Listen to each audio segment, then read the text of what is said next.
Ginang Tagapangulo at kay General Bato, Senator Bato.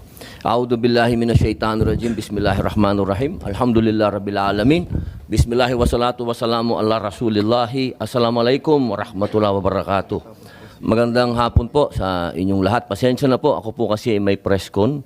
Kailangan po akong makaalis kaagad.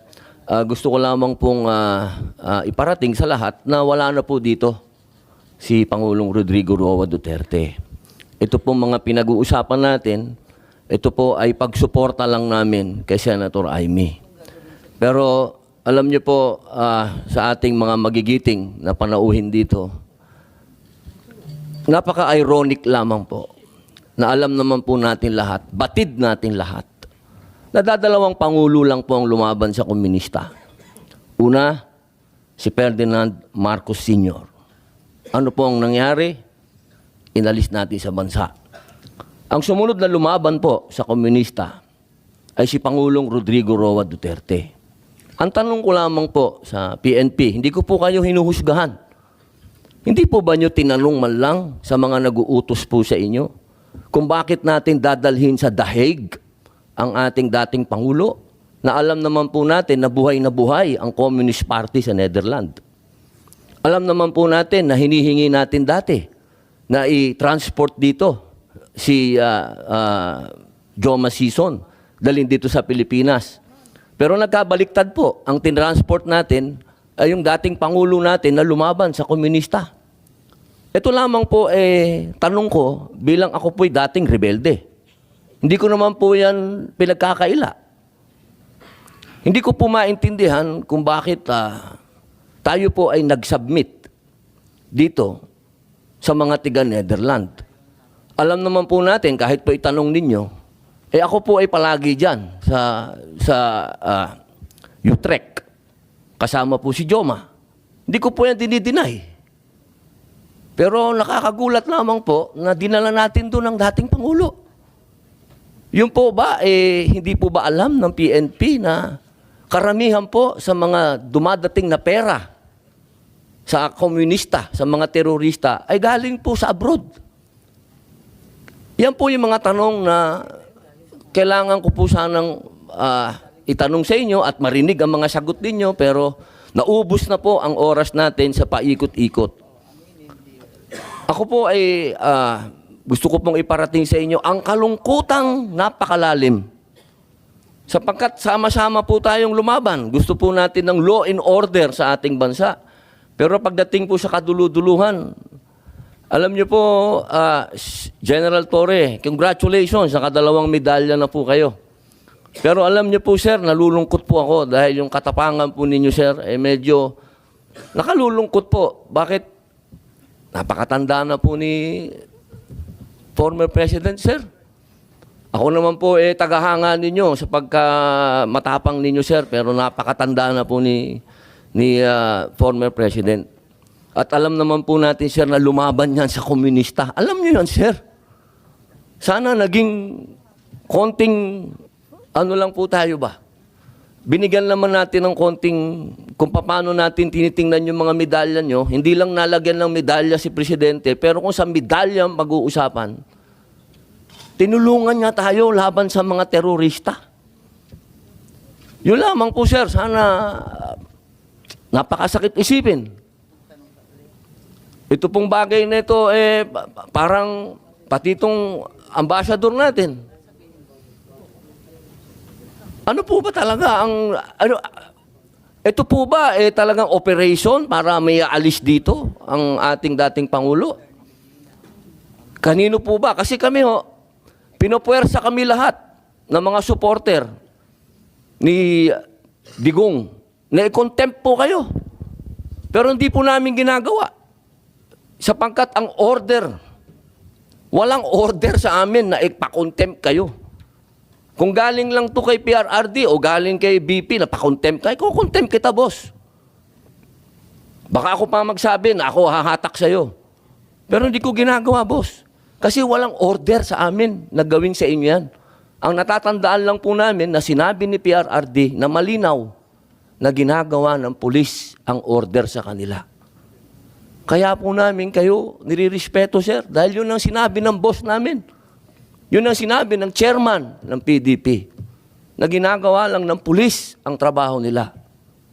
Pero sana naman, sir, isipin din natin kung anong itinanim ni PRRD sa bansang ito.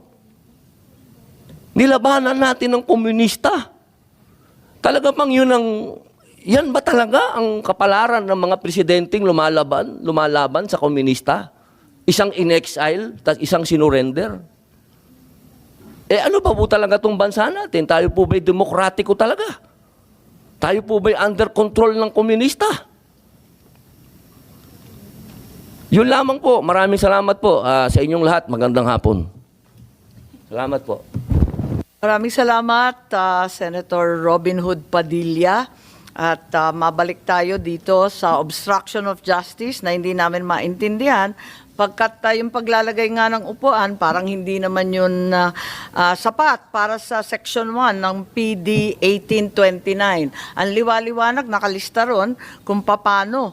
So, parang wala namang basehan para arestuhin si E.S. Medialdea. It's just blocking you. Sabi mo, palibasa malaking tao, naglagay ng upuan. Ganun ba yun?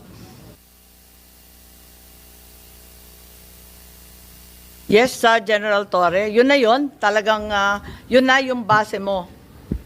Ma'am, he has been doing that for the past 10 hours, preventing us from physically taking custody of the president, of the former president. So, Physically? Kasi nakita Yes, ma'am. naman namin tsaka lang tumayo tapos kumuha ng upuan. So, did you actually arrest E.S. Medialdea in order to threaten or coerce PRRD to get on the plane? I Nananakot threatened. po kayo or baka naman kayo ang nananakot, hindi naman The si word E.S. threatened may not be Medialdea. appropriate at this time, ma'am. I just arrested E.S. Medialdea based on the facts that I see at that time, which is obstruction of justice.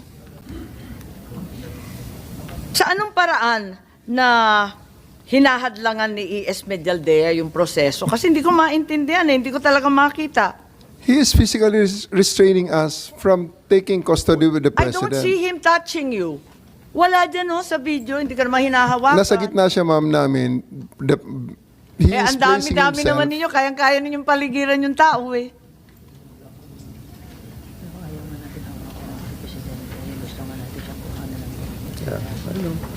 So palagay ko, paikot-ikot tayo dito sa istorya kung hindi naniniwala na may obstruction of justice. As a matter of fact, bakit hindi ninyo dinala si E.S. Medialdea sa kulungan nung gabing yun? Kasi pinusasan mo na, nag-Miranda rights ka na, ba't hindi mo dinala sa preso? I have the option to file the case which way I deem appropriate at that time, ma'am. At ang nakita ko, dahil siya ay sumama sa former president sa aeroplano, I would just file the case later at the time. Depende na rin sa akin yun, ma'am, bilang arresting officer, whether I would like to Lahat yun pursue the pwedeng case gawin or ng not. arresting officer, sigurado ma'am. ka? Yes, ma'am. Kasi, di ba, arrested person, 1 minute si E.S. Medialdea. Pagkatapos, di mo naman dinala sa kulungan. Ang ginawa mo, sinakay mo sa aeroplano, naging pasahero sa Hague. Paano nangyari yun?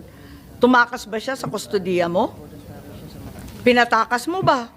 Rinilis mo ba? Ano nangyari doon? Inaresto mo tapos rinilis. Anong klase yun? Those are decisions made in the context ng situation during the time, ma'am. So, sumakay siya sa aeroplano, Teka lang. pinasakay namin siya. When did you release him? Kasi di ba nakaposas na nga Yes, siya. ma'am. Tapos binasahan ninyo at inaresto.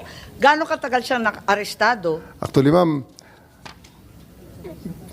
nilagyan ko lang siya ng posas nang inaresto ko siya. Oo. And then, hindi nga niya mailagay ang kanyang kamay Tama. sa likod dahil na medyo malaki siya. Oo. So, even before we took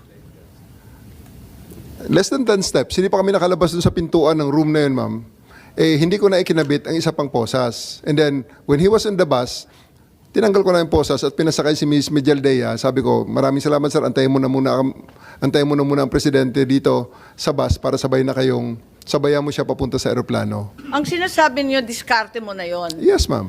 Diskarte mo. Pero hindi ba maliwanag na kapag arestado yung isang tao, hindi pwedeng palayain kung walang court order na naman? At saka kailangan may legal basis. Kahit may obligasyon ka, arestuhin because a crime is being committed in front of you. Hindi ba Article 223 yan ng ating revised penal code, infidelity in the custody of prisoners? I am Bakit the mo arresting pinalaya-biga? I am the arresting officer, ma'am, and I have the option to file the case which way I want it. Whether I will present him for inquest or I will go a regular filing on the But prosecutor's having office. arrested him, you cannot just release him. Bawal yun, di ba? Nasa revised penal code po, infidelity in the custody of prisoners. He's already a prisoner. You may also have violated your precious Article 125 for failing to deliver ES Medialdea to the proper authorities within 18 hours. A provision that you're very familiar with. Di ba sinabi ninyo, mamalasin naman kayo pag hindi ninyo sinorender. Ba't hindi mo ginawa? Again, ma'am, those are judgment calls that I made to ensure They're not the accomplishment judgment of my calls. mission.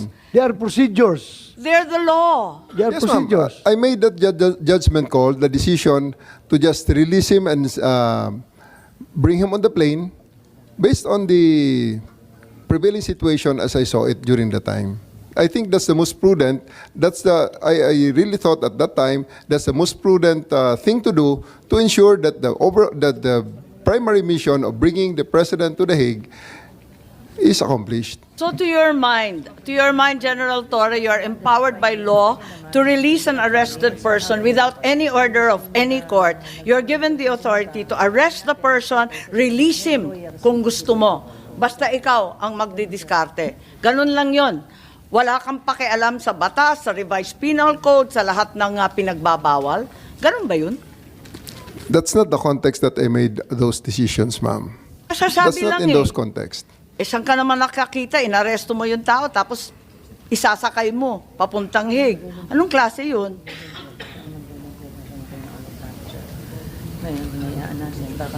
Nandito pa ba si Attorney Delgra?